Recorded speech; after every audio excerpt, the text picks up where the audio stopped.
Kildy starts a strong possibility. He's got 10 stone 5, I think, on his back. You've got quite a few in there. Yeah. Bristol. Yeah, Bristol's a strong candidate. Bristol's a very strong candidate to run in the Grand National this year. He's got obviously 11 stone 8. You know, obviously Cheltenham, he'll go to Cheltenham first, whether he runs in the Gold Cup or the Ryanair, that will be ground dependent, but you know, please God, he can go to... I'd love to have a crack with him, especially over the fences the way they are now. I'd love to have a crack with him in the National, you know, and I think this year could be his year for it. You're just chasing the dream, aren't you? Neptune Collonge and Daryl Jacob racing towards the line. The dream is to be successful. Neptune Collonge wins the Grand National. So hunger is you just want more and more and more of it. When you're here on big days, yeah, do get nervous, yeah. Hopefully it works out, but doesn't always. Kelly is like a single parent in a lot of ways because, you know, once the winter comes around, I'm pretty much gone 7 days a week. You know, you go north, south, east, west, you're going to be driving for 13 hours a day. I think we get about 187 quid a ride.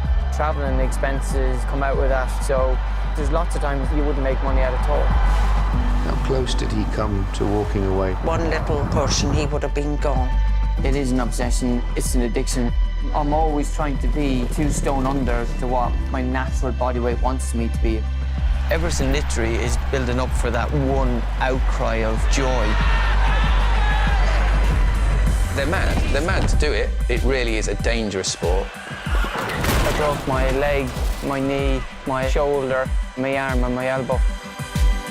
One of my best friends, Kieran Kelly, God bless him, just a horse, unfortunately, just took a bad fall and that was it. I want to try and achieve something for us that he could never achieve. And that's why the fire still burns.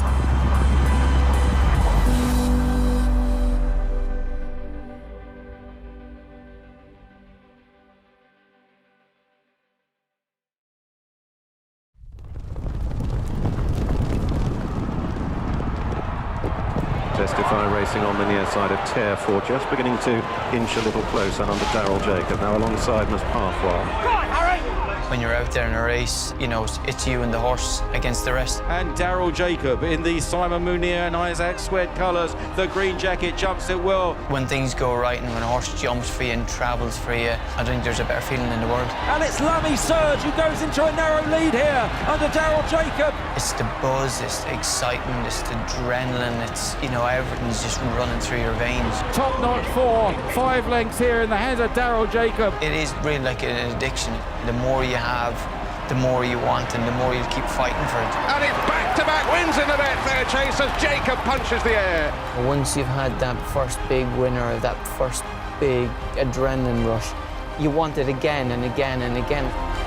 There's nothing like winning. Winning's everything.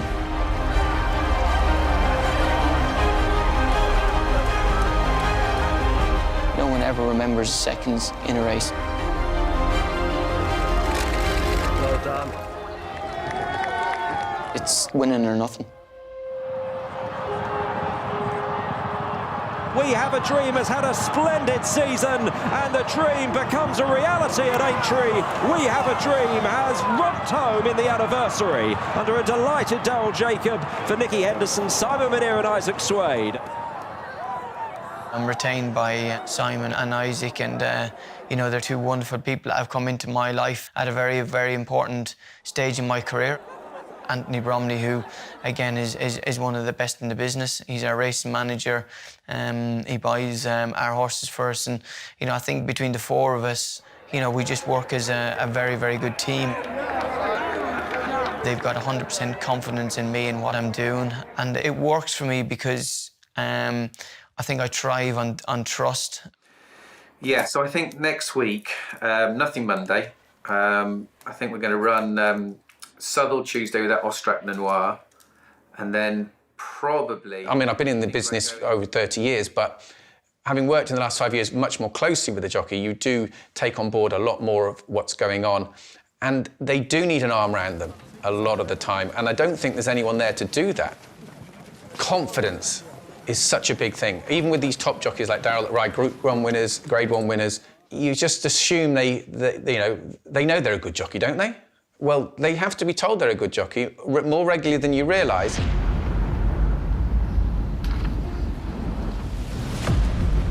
I got one ride for Nigel Twiston-Davis. My horse today, Muratello, I think he's got a chance. You know, he's second favourite in a four-runner race, and you know, if the favourite underperforms, hopefully we're going to be there to pick up the pieces.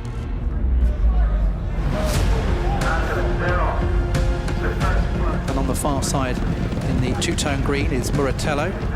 Muratello looks for a first win over the larger obstacles today. So heading down towards the final two fences.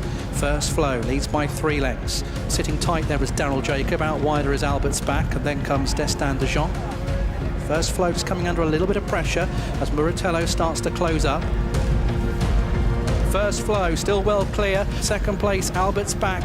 A distant third now is Muratello, and racing up towards the line. First Flow, an easy winner. In second place will be Albert's Back. Then came Muratello, who's finishing very tired, and Destin de Jong.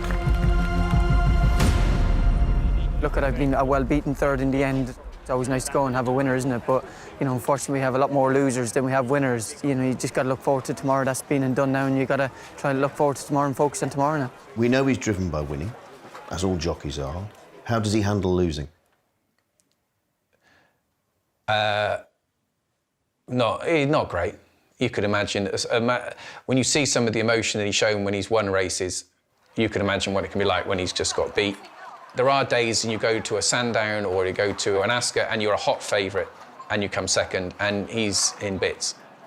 He wears his heart on his sleeve, certainly. He'd be more emotional than most jockeys, but equally, I think he's good that he lets it out because it's those people that are bottling it all up. It's worse, probably.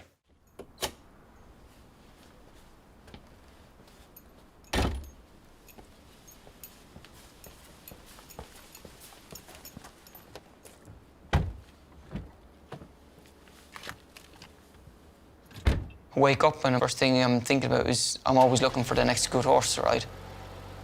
Alarm generally goes off between 5:30, 6. Leave the house when, you know, obviously within racing to where I'm going riding out. I spend a couple of hours every morning in riding out or in schooling. From a young age, I was always on the road. And I always allowed myself, you know, kind of 15, 20 minutes just in case something was stuck on the road. More times than not, I've always been 15 minutes early. So what do you do for that 15 minutes? I just thought, well, I just put my head down and have a snooze. I couldn't function if I didn't have it now. Some of them I get an awful lot of abuse about, but I mean, I think it's more jealousy that I can sleep and they can't.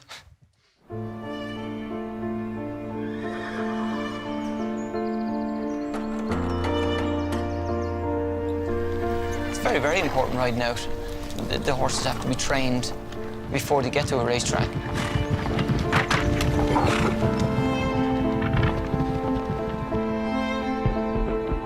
I love the connection with horses. I love getting to try and get inside horses' minds. I love trying to get the best out of horses, you know, and horses are like humans. Every horse is different.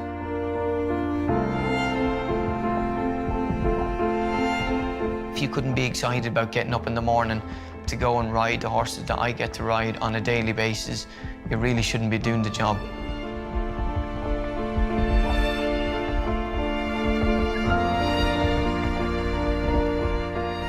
I like horses to know how to jump the way I'd like them to jump. I always like horses in a lovely rhythm with me. I like them to jump well for me, and then if I can find them in a rhythm and jumping well, then I can start thinking about races with them and putting them into races competitively. You get into the racing mode, then you're 100% focused on how you can get the best out of your horses and how you can get the best out of yourself.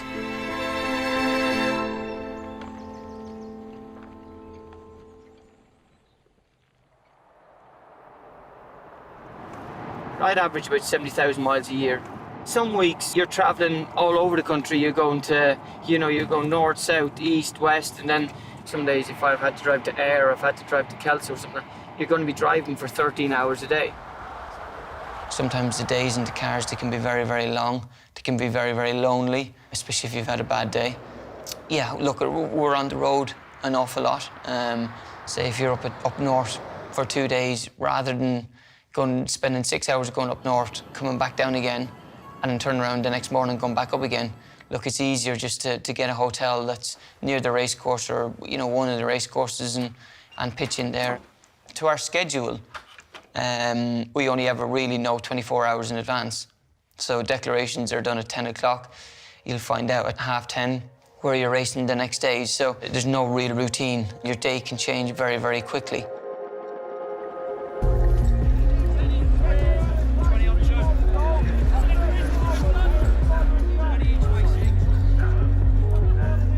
You know, over the years, unfortunately, the prize money has declined. So Jockey, I think it's about 87 quid, I think we get. But obviously, out of that, then you've obviously got to pay your agent, your fuel to get to the races, your physios, your insurances, obviously your tax. But sort of, I think you probably come out with an average of maybe 90 odd quid a ride or something like that. And then you get, I think it's about 8% or something like that of the winning prize money, and then it drops down to about, I think it's about 3.5%, 4% of the place money.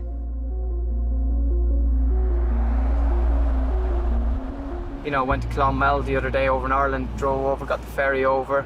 I got to the gates at Clonmel and the horse was declared a non-runner because the ground was too heavy, we couldn't run it. So, I mean, that was, you know, travelling to Ireland, you know, expenses on the boat, stuff like that, and it was basically a 2-day trip and, you know, I never made any money out of it.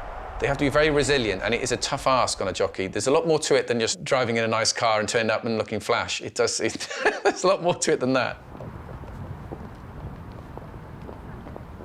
Married to Kelly, I've been with her since pretty much I was 19, since I've come over to England. She's been an absolute rock to me. Probably wouldn't be where I am today if it wasn't for her. You know, she brings up our 2 kids, Harry and Darcy, you know, pretty much all winter on her own. She's like a single parent. She comes with racing with the kids every now and again, but, you know, she keeps herself to herself. She's always been that way, and, you know, it's just the way she likes it. I think a lot of wives, they've got to be very, very strong mentality to cope with us because we're gone 7 days a week during the winter. Long days, sometimes we can't eat. So obviously our fuse is a little bit shorter. We get beaten on horses, we're probably bringing it home as well with us. You know, and they're there and they turn a blind eye to it. It's probably a single man's sport, but equally, it is nice to be able to come home to a family and they can make you switch off. I think that's important for him. He can't keep agonising over the ride that day. He's got the rides the next day to worry about. I'd imagine it's quite a difficult job for him. I wouldn't like to be a wife of a jockey, that's for sure. So Royal edging ahead, and the last So Royal from Brain Power's gone, unseats David Mullins. It's obviously a high-risk sport, and you know it's one fall you're away and from potential disaster. But you know, she's been around me for long enough now, and I've had a few injuries, and she's come to the hospital. She's seen me in some bad states before in the past. You don't want to fall, but it's there, that's the danger, and that's why we have 3 ambulances following us every race. They say a jump jockey gets a fall, and you know, 1 in every 10 or 8 or something like that. So it's, you know, we're racing at speed. They're mad. They're mad to do it. It really is a dangerous sport. They're taking chances every time they go out, particularly over the jumps. It was the Saturday at Sandown I got a fall, and that done my face, my eye socket, and then went to Musselburgh on the Monday. Daryl, Jacob, Ben Pauling looking for a double on the day. Leads here with Guina de Mott. Oh, Guina de Mott a faller. Guina de Mott has gone there. One of the horses just went down to the second last and fell over, and it was kind of one of the horses that came behind me, kind of done the rest of the damage, yeah. Got the side of my face again. So my looks were probably improved, but just stood on the back of my hand, or kicked the back of my hand. So it just sort of broke the main sort of bones in the back of your hand. I think I was out for about 5 weeks. That was bad timing. Missed out all over Christmas, Boxing Day, the Welsh National. There's wonderful races all over the Christmas period, so to miss out on that was a big blow for me.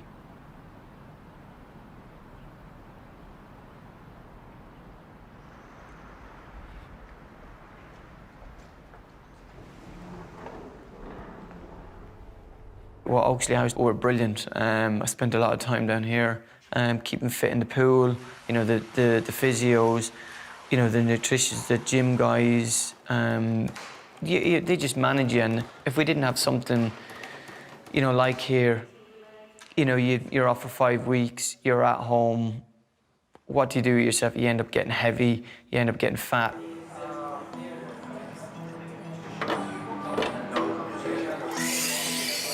Our target nearly every day is to make weights. There is pressure because if you can't do the weights, you can't obviously ride the horses. For me, it's an obsession. It is an obsession, it's an addiction. I'm always trying to be sort of 2 stone under to what my natural body weight wants me to be. The weight is an issue with all the jockeys. I know Daryl struggles to get those low weights, but all the jockeys struggle to an extent with their weight. You know, with us, we don't really know where we're going from one day to the next, so you can't really plan anything. You know, if I had a couple of pounds to lose, I'd run 2 or 3 laps of the race course, and then I could lose £1.5 pounds, 2 pounds. If I had to lose any more than that, I'd have to lose in the bath the night before or the morning of racing. Obviously, some days if I've got to lose 3, 4, 5 pounds, obviously you have to miss an evening meal or you've got to miss something the next day. Now, that in itself brings on lots of issues because you aren't eating enough as much as you want. You are sometimes dehydrating yourself a little bit as well, and you're still driving hundreds of miles, perhaps for just one ride, which may get well beat. Yeah, with your toxeter, I got down to a certain weight, but I needed to lose another 4. Ready for this? Yeah. Bit of heat? All right. How much you got to lose? 4. That's the joys of not having saunas. So yeah, I had no alternative really. I had to put a sweatsuit on, get into the car, put the heaters on in the car. Look, it's a couple of pounds you're going to lose. You're going to feel really good after this. I can feel it as much as you can. So I lost 2 in the car, in my sweatsuit, and then I went for a run. Then I lost another 2. So, but look, thankfully it paid off, and the filly won. This is our chill-out area. Hello, man. Hello. He's all right? All right. What's happening? Daryl Jacob, the movie, yeah, that'll be boring. Come on, boys, play a bit of pool there so you can get yourselves on camera. We're still all good friends and we still look out for each other and we still care about each other. We all know how dangerous the job is. But you'll miss this one now, it's absolute certainty. But like you say, when we go on the track, it's every man for themselves, isn't it? Told ya! It's a tough game. Everyone's wanting the same as what you're wanting. You know, there's only can be 10 jockeys can ride them 10 horses in that one race. Unbelievable. There's always people snapping at your heels because at the end of the day, they want to be in the position that you're in, so they're going to try and challenge you first. And he's away, top notch from Baronelco and racing up the hill, and top notch now showing his class. The hands of Daryl Jacob, an impressive winner of the Scilly Isles Novices Chase. You know, you could get in one good horse, and that one good horse will take you, to take you to the next stage of your career. Bristol the Might takes the Scilly Isles to Daryl Jacob and Nigel Twiston-Davies. You've got to keep the momentum going, so you got to try and search for the next one coming through, and that's what it's all about. It's been 2 brilliant last days for Nicky Henderson, Fussell Raffles and Daryl Jacobs. You're just chasing the dream, aren't you?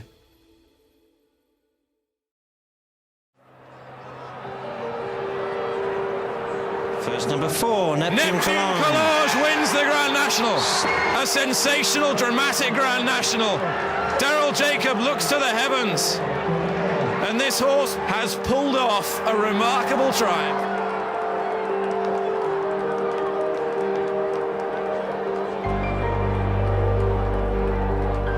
Horse racing was never the be-all for me, really. None of my family had anything to do with horses. You see a lot of, jockeys that are coming up now through the ranks. Their parents are trainers or, You know, they did a lot of pony racing. I never done any of that. So I was literally starting from scratch.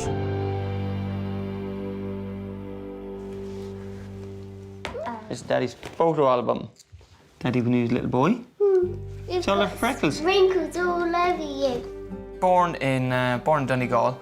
My mum, her family's from Donegal. Okay. My dad, he's from Wexford. He was a deep sea fisherman. Dad's a very, very sporty kind of a man.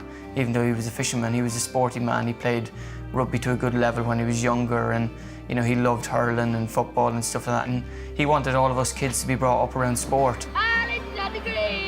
When I was younger, I loved playing rugby. You know, rugby was something that I was very, very passionate about. Riding hunters and eventers and stuff like that was sort of the second preference to me back then when I was younger. But, you know, I thought if I wasn't going to be a rugby player, I'd do something with horses. I went down to a man called Jack Murphy when I was in school on weekends, and he had plenty of hunters and show jumpers and stuff like that. And there was a man called Daryl who was a point-to-point trainer over in Ireland. Point-to-pointing it's an amateur sport. I think point-to-pointing is a great springboard for any young person that's wanting to be a jump jockey, because you're riding over fences, which is the bigger obstacles. You're riding over there and you've got to learn to try and control your horse. Daryl Deacon came up to me one day and he said, "I think you'd make a great jockey." And I was like, right. And he said, "Yeah, would you be interested in coming and riding one of my horses?" And I was like, "Not really, no." So, because generally I didn't follow racing. He obviously spoke to Jack. And Jack Murphy then said, "Look, just go and ride the point-to-pointers. If nothing else, it'll shut him up and he won't keep on to you." I'll never, it's like as if it was yesterday, I'll never forget, went up the gallops and I pulled up, and I'll never forget Daryl's face. He was gleaming at the top of it, you know, really excited, and how did that feel and stuff like that. And I was like, yeah, it was okay. Nothing really burnt inside me, you know, my belly didn't burn thinking, yeah, wow, that was amazing. Sort of kind of snowballed from there, really. Jack then ended up speaking to my mum and dad, and then it was sort of arranged then, really, that I was going to go to the apprentice centre in Kildare.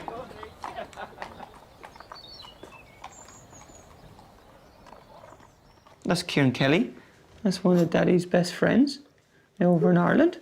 So I lived with him for about a year and a half, and you know, whatever Kieran said to me, I just done. I mean, he was, like I say, he took me under his wing, a wonderful man to me, and I was getting a few rides in Ireland. I was doing okay, you know, not setting the world alight. I was at a little bit of a crossroads, really, because I was 18 at the time then, and I kind of wanted to be doing something with my life. I'll never forget, he said to me, he said, "Right," he said, "you're on the boat to England next Sunday." He said, you've got a week to tell your parents." And I was like, "What do you mean?" He said, "You're going to England, you're going to Richard Hannon's, and if you don't go," he said, "I'm kicking you out of the house." Kieran said to me, he said, "When you're over in England, I want you to look out for a job." I rang Kieran up and I said to him, I said, "Look, Robert and Sally Allner, they're looking for an amateur to go point-to-pointing and stuff." And he just said to me, he says, "Get on the phone now and accept that job." And I said, "Well, hang on, I haven't even rang him yet."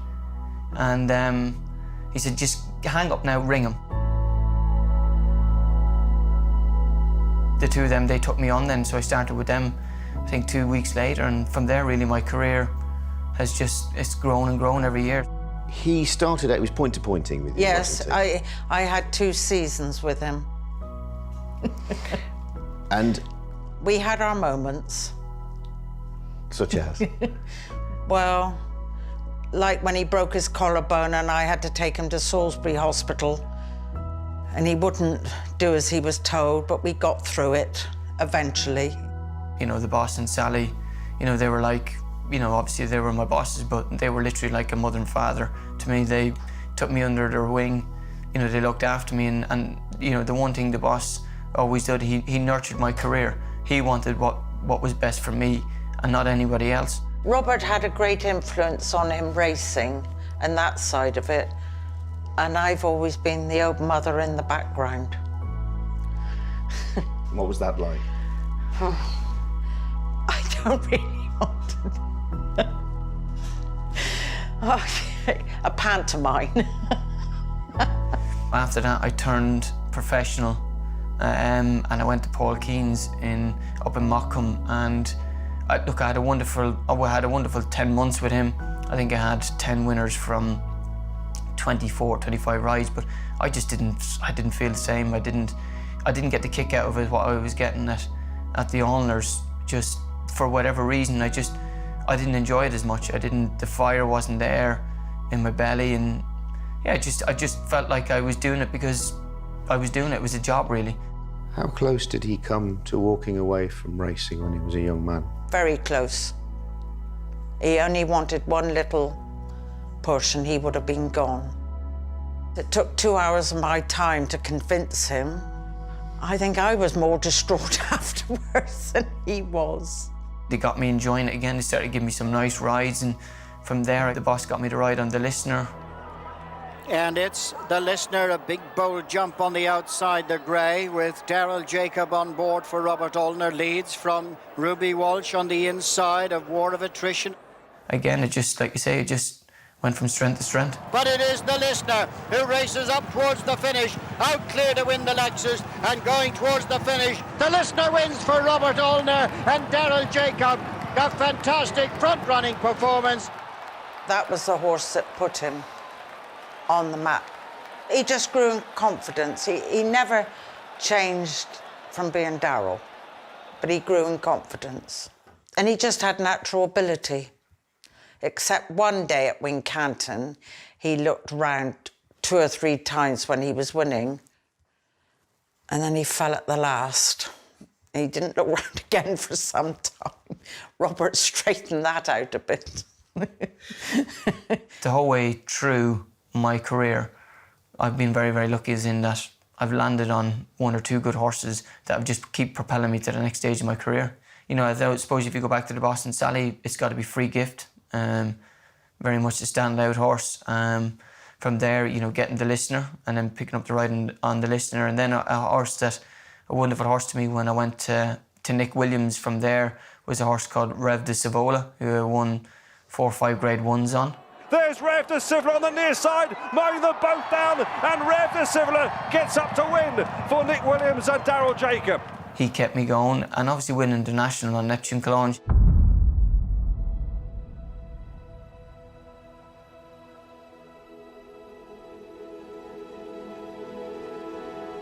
Every jockey, when they get into the game, you know, they all want to be a part of that history of the Gold Cup, of the Grand National.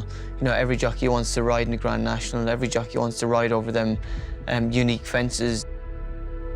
You know, it's a very, very difficult race to win. Neptune Cologne, even though he was 33 to 1, I never felt like as if he was a 33 to 1 shot. And they're off for the 2012 running of the John Smith's Grand National. For the first lap, I knew I'd struggled because of the pace of the race, and I knew from riding the horse at home, I'd never ridden him on a racetrack, but you know, watching his races previously, I knew he hadn't got the legs that he once had. He jumped the first 4 fences really well, and I knew then, right, I've got the horse in a nice rhythm. According to Pete, was over in 5th, followed by Sunny Hill Boy in 6th. Calgary Bay is in 7th. Neptune Cologne is in 8th, towards the outside. And all I had in my mind is, don't worry about the race, don't worry about the race. Rhythm, jump, rhythm, jump.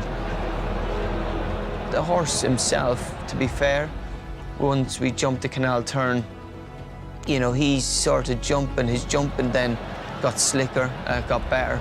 And he sort of, every fence, he sort of passed 1 or 2 horses out in midair. I only really started thinking about that. I was actually in a race when I came around the canal turn and straightened up for sort of the last 6 fences turn for home. The final fence of the Grand National, and on the outside, Sunny Hill Boy, and on the inside of him, that is Seabass. These the first 2. Neptune Cologne is battling on in 3rd. The whole way through his career, he was a brave horse. He would literally run through a brick wall for that horse, and he tried like no other horse tried that day. And whether he knew where the winning post was or not, I hadn't got a clue, but he definitely got his nose down at the right time. Sunny Hill Boy with Neptune Cologne on the outside, bearing down, racing towards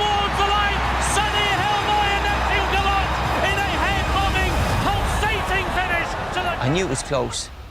I knew it was close. I said to Richie, obviously Richie McLaren was on the other horse. I said, well, what are you thinking? And I was hoping and praying that he was going to say, you've won. He didn't say a lot. That is as close a John Smith's Grand National as you will ever see. The photo finish, there might have been only 30 seconds for it to be announced. But I promise you now, it felt like a hell of a lot longer than that. It felt like as if it was never going to come. There's Daryl Jacob. Has he won his Grand National? Has he come agonisingly close? Place. First number 4, Neptune Collage wins the Grand National. And then when he announced that, you know, the number, I was just, I couldn't contain myself. It was an unbelievable moment in my career,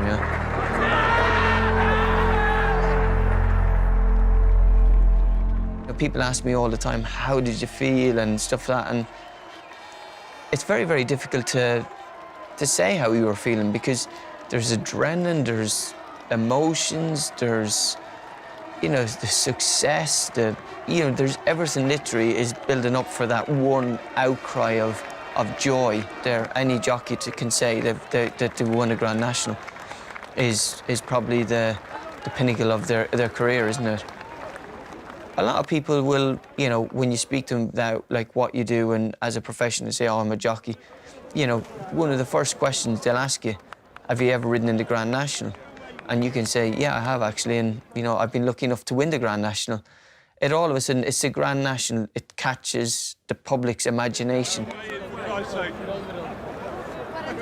Everybody was cheering him. We were all very proud of him, and yes, I think we had a drink or two on that. I've been very, very lucky the whole way through my career. I've had wonderful people look after me. I've had wonderful people that have kept me grounded through everything. And I've had a lot of disappointments along the way as well. So I know you can never get too high up in this sport, because it's got a funny way of bringing you back down to earth again.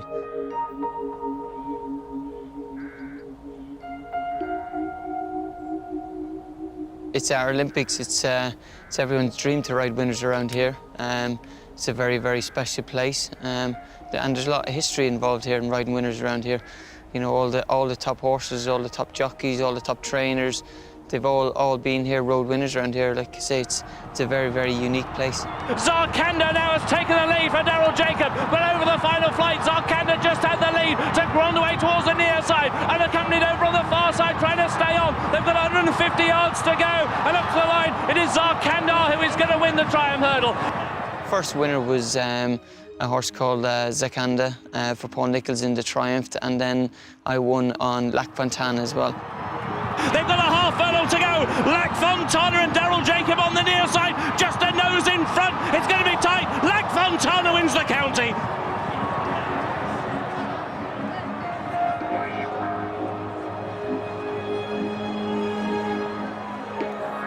It was a great moment, great joy. Always, no matter what, whether it's a Grade 1 or whether it's a handicap, it's always very, very special to ride a winner around here at the Cheltenham Festival. Had that, was in cloud 9, and all of a sudden I've gone from pure joy to disbelief, I suppose, in a half an hour. Well, the runner's approaching the start for the Albert Bartlett Novices Hurdle, but we have some news of an incident involving Port Mellon and Daryl Jacob in front of us. Here's what happened, and the horse hanging and crashing through a set of running rails. Just cantering down to the start on Port Mellon. He veered, went off trail, and he went into a camera. And Daryl Jacob taking a really nasty fall here. Broke my leg, my knee, my elbow, and my shoulder. I didn't feel any pain at the start, because all I was thinking of, I had good rides. To be honest with you, I thought it was all right. I thought, I was trying to get up on my feet, and I was trying to get up. I thought, give it a rest for half an hour, and I'd be ready to go in the second last race again. Obviously, the paramedics, they seen a little bit different side to me. They wouldn't let me get up. My elbow was completely shattered, so they put a lot of wires in my elbow just so I can get some sort of movement back in it again, because it was obviously in a fairly messy old state. You hit the wires hit the nerves, and, you know, and the bones and everything. So, you know, and it gets a little bit of filling, a bit of swelling there at times. Once you're lying in that bed and you're thinking, you're counting down, how fast can I get back? That's the first thing that you're thinking about, right? I want to get back ASAP. How do I get back ASAP? The longer you're out, you know, the more guys are gonna, you know, get on your horses and ride winners in your horses. And it's very, very difficult when someone else wins on them. It's very, very difficult to get back on them horses. So, you know, the way you narrow it down is if you get back as soon as you can, it gives less guys chances to get on your horses, if that makes sense. And then obviously that's Kieran Kelly. Myself and Kieran Kelly used to obviously ride out. We used to live with each other an awful lot. Maybe my career mightn't have started off if it wasn't for him. So, you know, you could talk all day and all night about him. He's just a wonderful guy, yeah. Just a horse, unfortunately, just took a bad fall and that was it. Fortunately, he just fell and God bless him, that was it. Taught me everything, really. Well, I've got a picture in my car, in my room. Got quite a lot of them, yeah. Do you ever, when you're driving up and down the motorways, do you ever talk to him? Yeah, quite a lot, yeah. What do you like to tell him? I just, obviously the usual, see how he's getting on. I still believe he's up there, he's looking down at me. And he's wanting every bit of success for the two of us. When in your career have you thought of him and perhaps thought, every day. This achievement is for you? Every day. You won the Grand National in 2012. Fabulous achievement. How much did you think of him then? No, that was for him. Sorry. You know, when I lived with him and stuff like that, you know, we used to watch the National and he always said to me, that's one race I want to win. And it was just so happened that it was, you know, thankfully I won it and I just thought I'd share that moment with him, really. Whenever he died, I kind of wanted to do something that he obviously never could achieve. And that's why, I suppose, the fire still burns.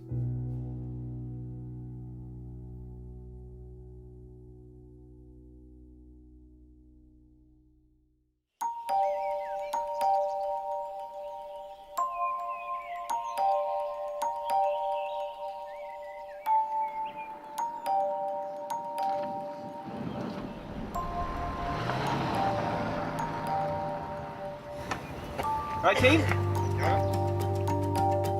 Kev's all ready. Look, he's got the club out and everything. He's ready to swear, baby. Oh, he nailed it. That's a very good thing that we do every year. Myself, Carver Kev, and Dan, we play over Castlecoombe, the Manor House. Beautiful golf course, lovely scenery over there, and it's just kind of a sort of a chill out before you kind of get really into the stress and you know, of Cheltenham Festival, really. Peach! I always want to go out there and I always want to beat the boys, but you not just beat them, but just beat them ugly. Dan Tuck, who's obviously, he's a pro golfer and he also does the cooperative over at Castlecoombe, and Carver Kev, obviously he's a carpet fitter, and he's, you know, me and him have been very good friends for God knows how long now, must be 10, 11 years.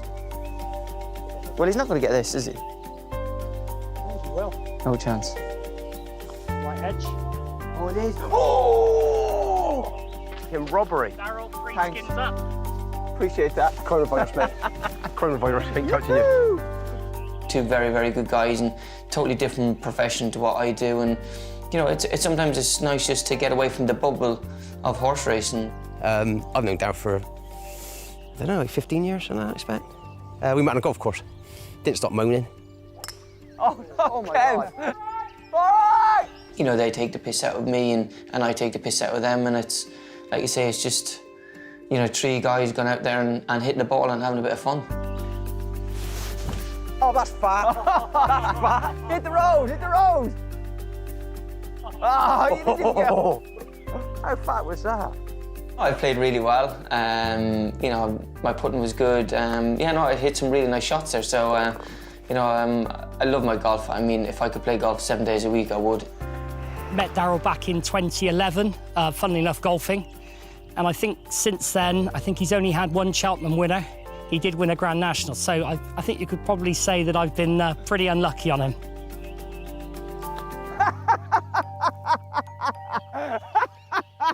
Oh, that is class. The last week before Cheltenham, you know, I'm literally thinking about Cheltenham Festival every night, every day, every minute.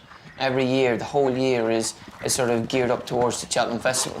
Every jockey wants to go there injury-free, you know, full of confidence. The horses coming through their trials really, really well. You ask any jockey, they would, at the start of the week, they'd take any winner, they'd take 1 winner. It could be the difference between a good season and a bad season. It's been a, hit the crossbar sort of festival for Daryl and the Green Colours. The first year he rode for Simon Isaac, in the Triumph Hurdle of that year, Daryl had been riding Top Notch because he'd been winning on Top Notch at other tracks. When going over the last, Daryl thought he got it won on Top Notch, and just caught him was Peace & Co and Barry Geraghty. Top Notch will have the lead over the final flight. His stablemate to the near side is Peace & Co with a high head carriage, but he's been delivered to perfection by Barry Geraghty. He goes on by a neck. 6 wins in the Triumph and Nicky Henderson. It was Peace & Co who beat Top Notch. There was a number of seconds still more to come, and we have hit the crossbar for Daryl in quite a number of years now.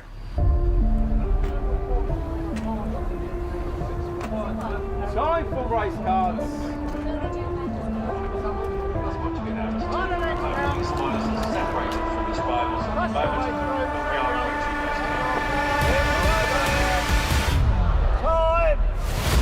It's a very important day for the horse and for us as well, and you know, we need to find out whether we genuinely think he's a champion hurdle horse or not.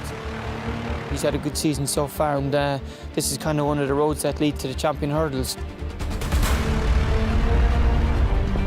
I think if he's got to go to Cheltenham and we think he's got a really good chance, you'd like to think he's good enough to win this race today. Under orders! It's about to turn and face the starting tape.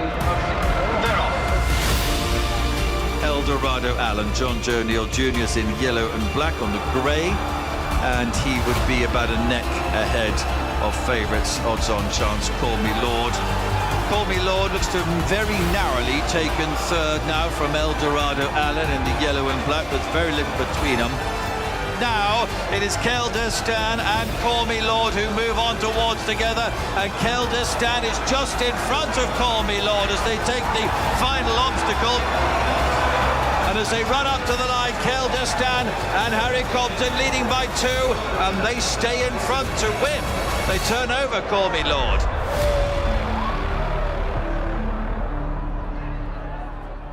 I thought I'd come there and I'd have a winner, you know, and that, you know, the horse would go to Cheltenham with a real life chance. He's got beaten, so that's obviously dented his sort of CV going into the Cheltenham Festival. So it's very, very disappointing when these horses get beaten, but you know, unfortunately, it's part and parcel of the game. We've got to dust ourselves down. We've got to go again.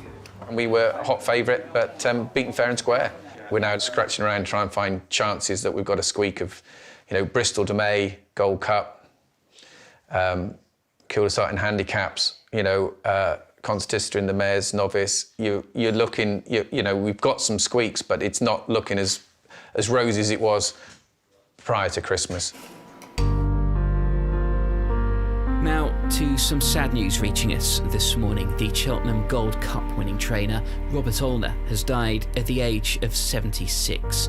In a 20-year career, he also enjoyed success. Unfortunately, it's been a very tough week for a lot of people in racing, really. You know, obviously the boss, he passed away during the week, but you know, unfortunately, he lost the fight that he had with his infections. It was a very tough 24 hours for me, but you know, I know the boss, he'll never ever be forgotten. You know, and I'll still talk to him on a daily basis, the same way as I do Kim Kelly.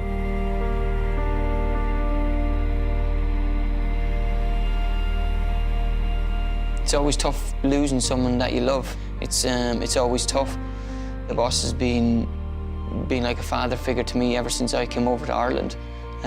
He's someone I spoke to regularly, you know, and I had a lot of love for him. Do have a lot of love for him, and he was always there to point me in the right direction.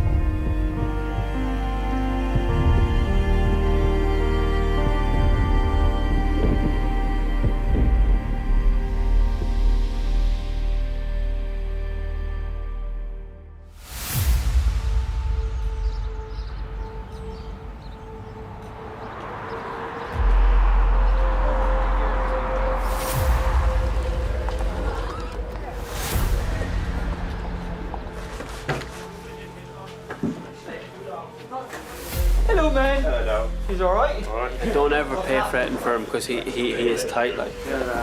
Yeah, I've got your money, Brian, you see. You never want to get injured coming up to Cheltenham, that's for sure. Unfortunately, it happens because jockeys were going to get falls, horses are going to fall. But yeah, leading up to Cheltenham, you never ever want to get a fall.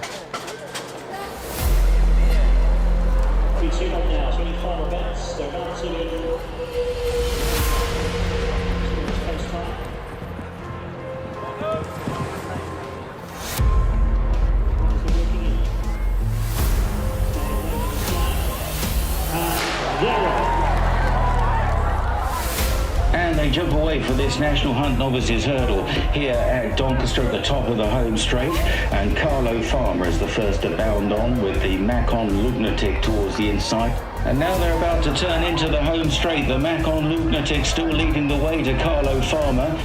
Igor can find no more. They're well clear of the others as they race down towards the last. The Macon Lunatic on the far side of Severano. The Macon Lunatic and Severano clear of Carlo Farmer, and Igor going towards the dawn has fallen at the last with Daryl Jacob on the ground. The whole race just didn't work out for him, if I'm being honest with you. And then he's just gone down to the last, and he's just met the last on a wrong stride, and he ended up just turning over with me. Thankfully, he got up and he walked away, but he just gave himself and myself a sort of a worse fall than what we would have liked. I hurt my elbow, hurt my shoulder, a good bit of bruising. Yeah, look, it just took a tired fall at the last, and the horse rolled over on top of me and started giving me a bit of kicking. The joys. It's very, very sore, but you say, you keep going, and you got to keep going. Another ride, I've got him riding in another hour's time, so I've got to get prepared for that now, haven't I? So you're actually going to ride in the last race? Yeah. Shouldn't you be resting or something? No. That's what we're meant to do, aren't we? Jockeys, that's what we're meant to do. We're meant to keep riding, so I feel fine, I feel all right to ride, so there's no point in crying off, is there? It's part and parcel of the game. We get falls, we gotta get up and try to dust ourselves down. I mean, as long as there's no bones broken or anything like that, we're hopefully ready to go again. In some cases, it wasn't ideal. I had a couple of bad falls. Some of the horses didn't run up to what we thought they were going to run up to because it was very soft ground. So it probably wasn't the ideal scenario coming into Cheltenham, but. Look, it's part and parcel. You got to get on. You got to do it, haven't you?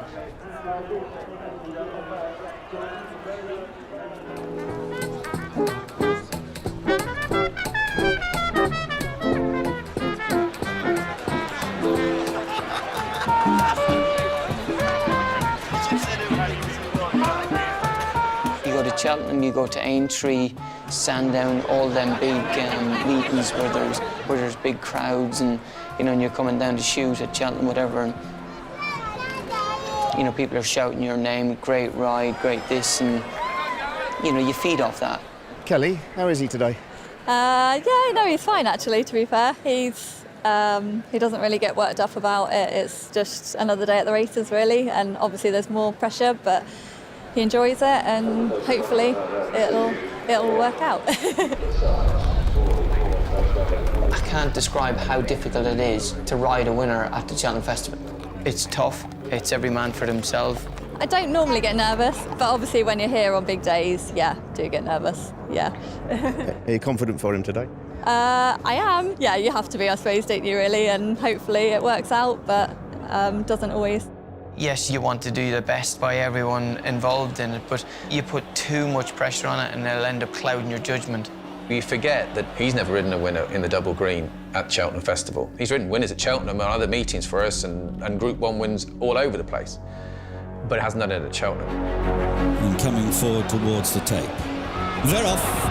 A race away then, down to the first of these 20 fences, Vindication, Activial. You know, I got a good start. I jumped well for the first 4 or 5 fences, which is very, very important. In a big handicap like that, if you miss one fence, or if you're slow at one fence, that could be a race over. Cepage, Vintage Clouds, either side of Vindication. The conditionals behind those in 4th place, and then Kildesart. I knew in my head what I wanted to do with the horse and what I had to do with the horse to give him the best possible chance of winning the race. Cepage and Vintage Clouds together. Between them is Vindication. Kildesart in the conditional, close up 4 and 5. They're running on towards the home turn. Cepage leading to Vindication in 2nd, Kildesart in 3rd. From my point of view, I've no regrets. We left everything out there. Kildesart on the left, Daryl Jacob as they come to the second last. The conditional, an error in 4th position. Moving towards the last now. Vindication with the noseband of Cepage. Kildesart behind those the conditional. A big jump against the running rail. Behind those Discorama. Up the hill they come. The conditional, Brandon Powell now. Kildesart, Big River staying on. Vindication is still there. Then Discorama, but it's the conditional of Brandon Powell. Kildesart in 2nd position, closing the conditional. Has just got the line in front.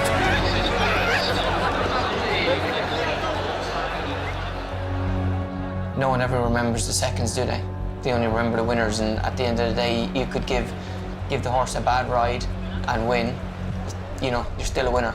You give the horse the best ride in the world, you finish 2nd. Doesn't really count, does it? I think he thought he got the race won at one stage. He thought he'd got it covered. And just got agonisingly beat. I could imagine him not sleeping that well that night, and he shouldn't be like that because he did everything right and the horse ran a blinder. But there we are, it was a great run, but no cigar.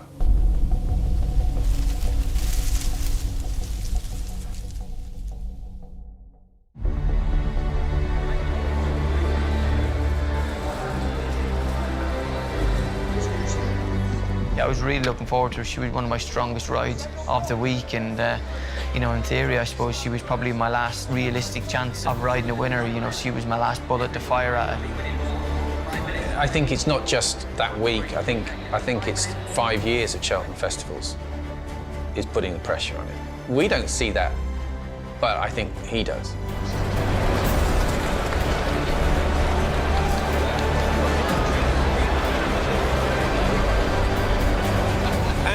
They're off for the Daylesford Mares Novice Hurdle Grade 2.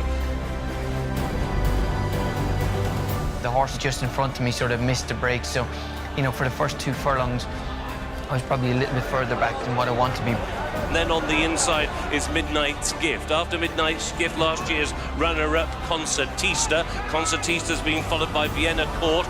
And there was a little bit of carnage held in front of me, actually, which kind of helped me because they bumped into each other, and then another little gap opened up, and my mare was very good. She just went straight into that gap. She came back on the bridle, and then it was just a case of holding her together for as long as I could, really. They've still got a furlong and a half to go, and it's Dolcita who springs the lead in the hands of Robbie Power. Over on the far side is Concertista, now in 2nd. I gave her a squeeze going down to the last, and she's really fired with me up the home straight. And Concertista has picked up the best, coming down towards the final flight. Concertista lands in front for Daryl Jacob. In 2nd, Dolcita. In 3rd, over that was Colreevy. And they've got another half furlong to go. She may well have been runner-up last year, but she's emphatically going to win the 2020 renewal. It is Concertista.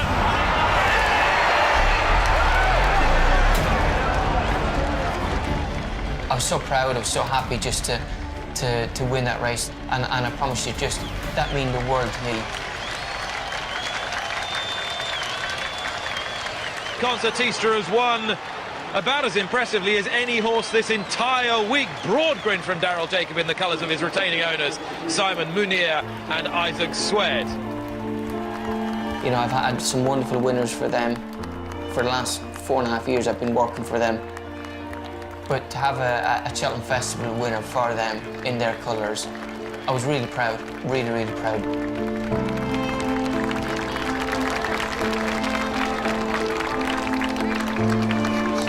The boss is looking down on me today, so, you know, this is one for the boss, and, you know, unfortunately he's passed away, but, you know, it was nice to get one. It means a lot. You know, obviously getting my first festival winner for Simon and Isaac and Anthony, and, you know, with the boss passing away, it's been a tough sort of couple of months, so it's fantastic now. I'm over the moon. It just meant everything. It was the fulfilment of a long period. It wasn't like a monkey off his back, but in his mind it was. We've got total faith in the jockey, but just to have done it on the big stage for us was just great for him, you know? Yeah, these, obviously the kids done it for me on Thursday. I got when I came in the door. They had a little present for me, obviously, when Concertista won. That win for me will be right up there. Once I do retire, whenever the time may come, you know, I think I'll look back on it with a lot of satisfaction.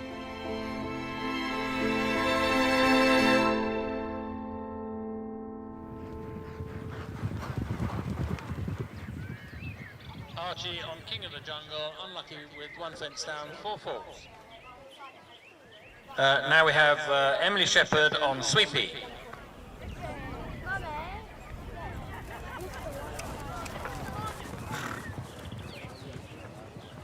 Whenever I do decide to retire, obviously I'm going to have a lot more time with the family.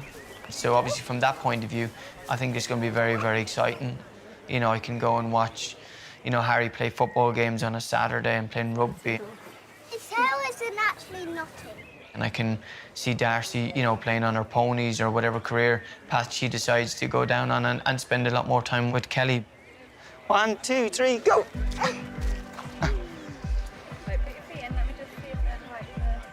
Another point, I suppose, it's quite scary, because then you got to go and try and find a job, I suppose, because at the moment, you know, riding horses, I don't feel like it's a job. I feel like it's a pastime, it's a love, it's, you know, you couldn't think of any better way to go and enjoy your day. Yeah! Got 2 today. Yeah! That's the class that you did, and you came 3rd.